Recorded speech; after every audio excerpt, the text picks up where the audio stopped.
Hi everyone, welcome back to Crafty Girls. Today I'm making a spooky little haunted house using liquid silicone and gypsunite. It didn't come out perfect, but what haunted house is? So let's get crafting.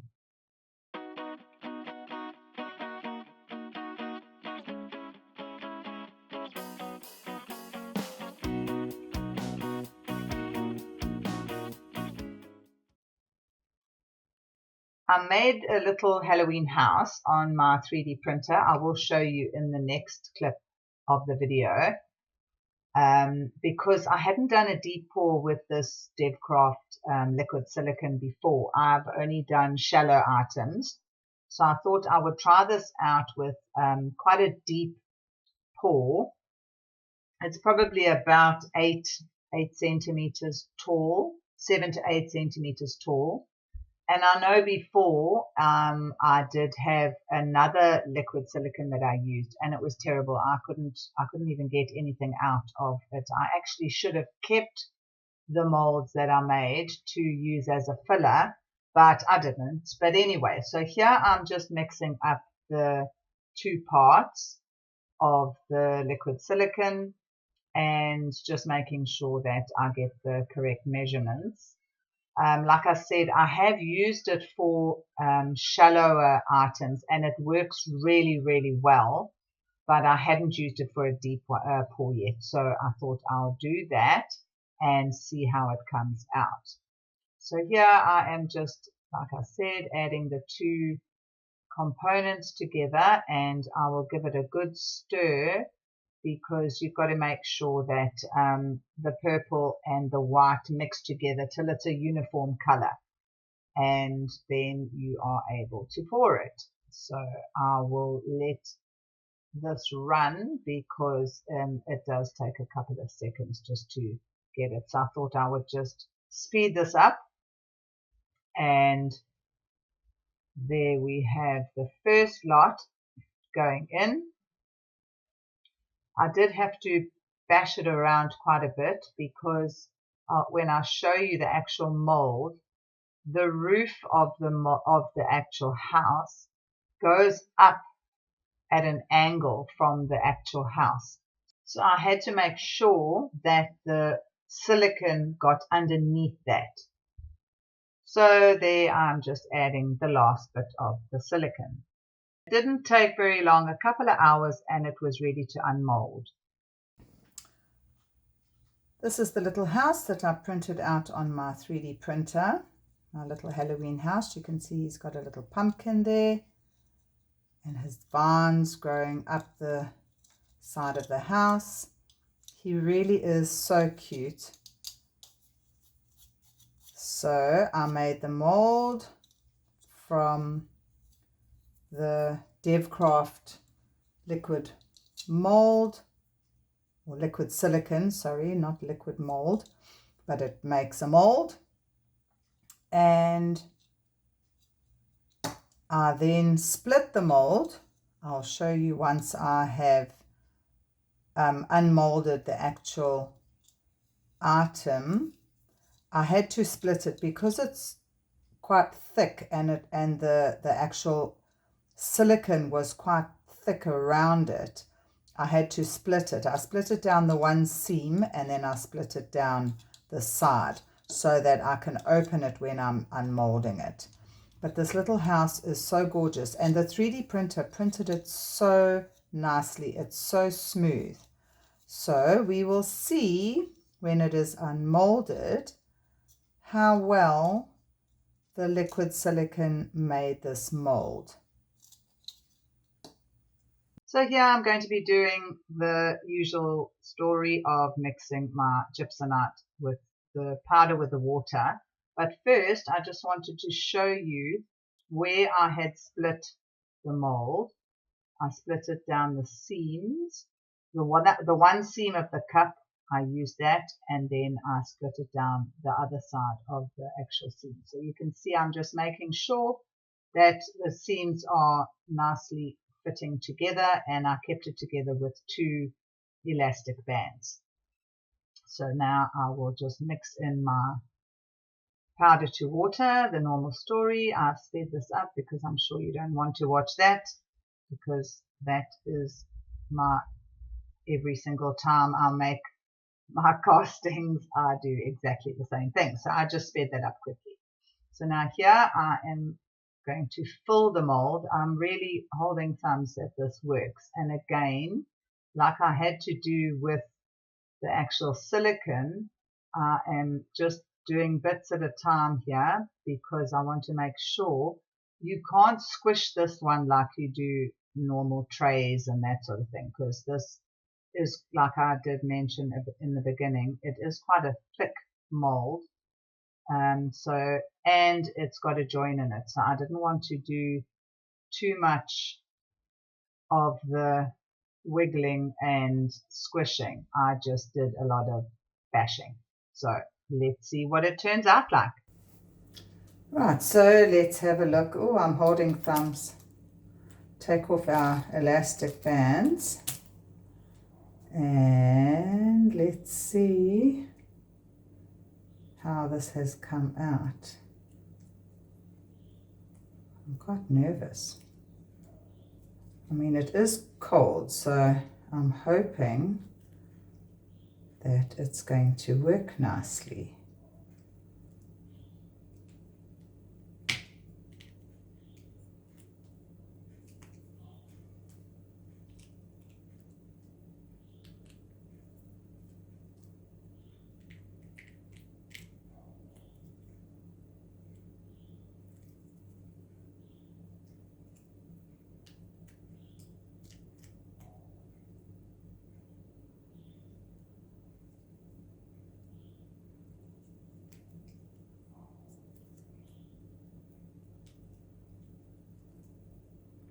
It hasn't come out very nicely there. Looks like it's got caught inside. Oh, I mean, he came out really nicely, but like I said, under here, it goes in there under the roof. But the rest of him does look really sweet, but we do have quite a few air bubbles. His little chimney got a bit stuck there, but the mold is fine. I think I just I wasn't able to wiggle it enough. Maybe next time I'll only put the elastic down there and try and see if I can do that a little bit and then close him up and do the rest. But I mean, I think if I had done that originally, I think it would have come out nicely because the mold is actually really sweet.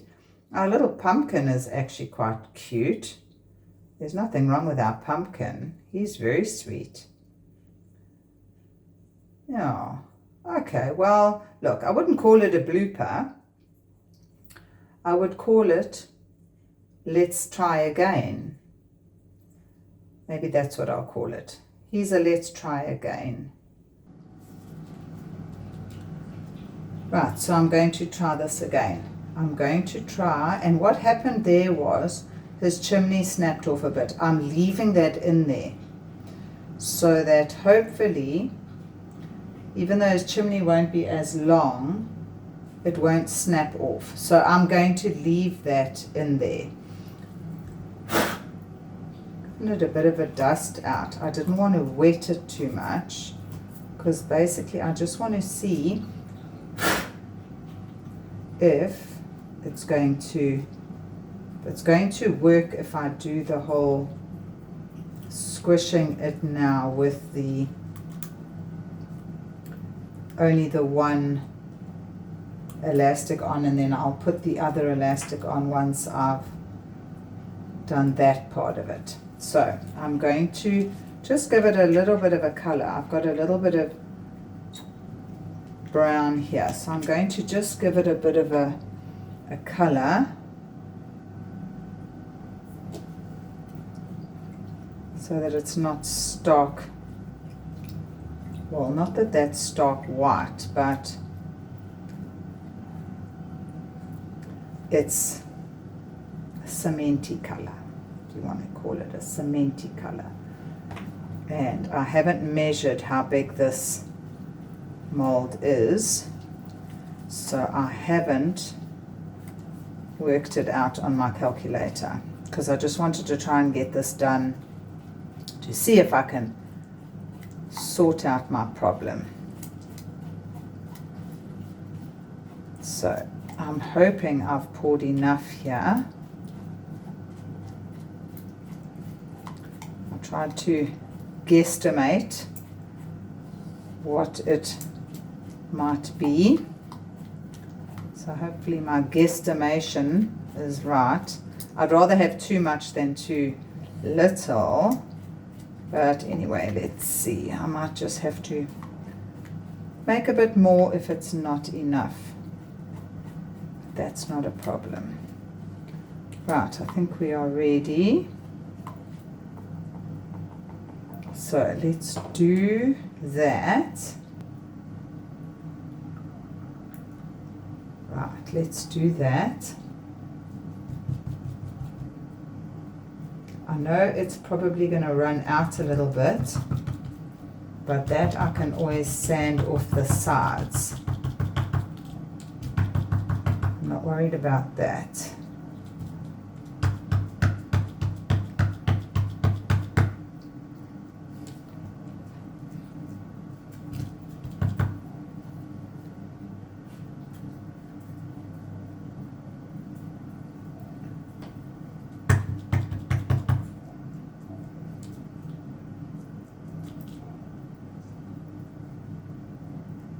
Okay.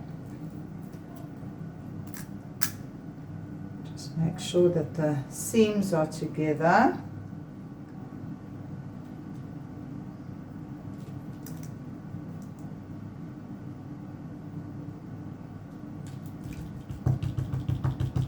And let's fill it up.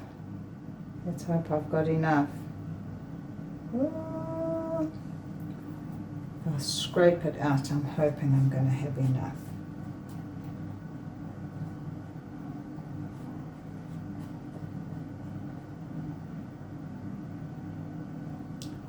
I'm just going to be short.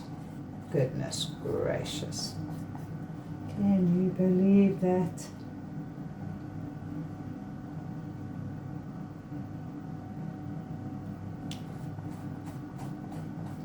Oh, my guesstimation wasn't bad at all. Actually quite impressed with myself.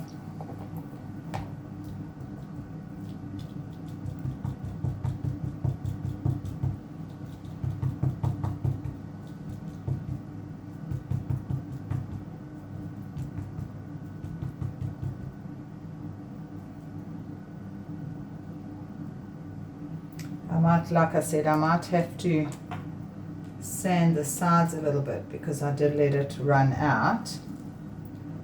But we shall see. Right, let's leave him there and hold thumbs. So here I've had to do a voiceover because the dishwasher was running in the background. So unfortunately I've had to do a voiceover here. But I was again nervous to unmold it because when I pulled it there, it made a crack, and I was like, no, please don't tell me. But there I thought, oh, it's looking okay. It's looking all right. So there I was just taking the other side off and still holding thumbs that it all came out nicely. Unfortunately, when I pulled it out of here, I realized that the roof was still, it wasn't as bad as the first one. It was a lot better, but unfortunately that section there was damaged. The rest of it was actually awesome. It didn't have many air bubbles or anything, but that section there was damaged. And then I realized why. if you can see, unfortunately, I was a little bit out of camera there where my thumb is. When I poured the silicone mold, I think there was air trapped in there, and that's why the roof kept doing it. I should have checked the mold first before I tried the second one, but he came out better. So he wasn't a major blooper, but it didn't come out perfectly, but I can still use him. He can just be a haunted house that's a little bit dilapidated. Thanks for watching my haunted house DIY. He didn't come out perfect, but what is a haunted house without a little bit of imperfections? So guys, please don't forget to like and subscribe. And if you enjoyed this, if you would like to share it, I would really appreciate it. So see you next time with more crafty creations. Happy haunting, and until next time, have a great one.